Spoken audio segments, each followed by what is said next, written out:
Land Suid-Afrika is nie in beheer van die aanbod van mielies byvoorbeeld nie.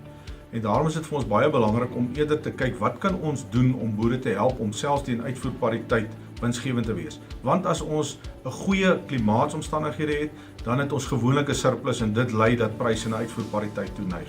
Wanneer ons swak klimaatsomstandighede het of ons plant regtig so min weens watter ook al omstandighede, dan sit ons met 'n situasie waar ons baie min tonne het en hoë pryse. Dit is nie die probleem wat ons probeer aanspreek as Graan SA nie. So wat doen ons om te kyk wat kan gebeur wanneer daar uitvoerpariteitspryse is? Een is, ons moet die markte groei plaaslik, byvoorbeeld die hoenderbedryf help, omdat daar nie hoender ingevoer word nie. Ons kan ook help om die uitvoermarkte te bevorder, en dit is om seker te maak dat al hierdie markte oop is vir Suid-Afrikaanse mielies, dat daar nie enige belemmeringe is, of dit nou GMO-tegnologie is, of enige ander sanitêre of plantgesondheidsprobleme is nie.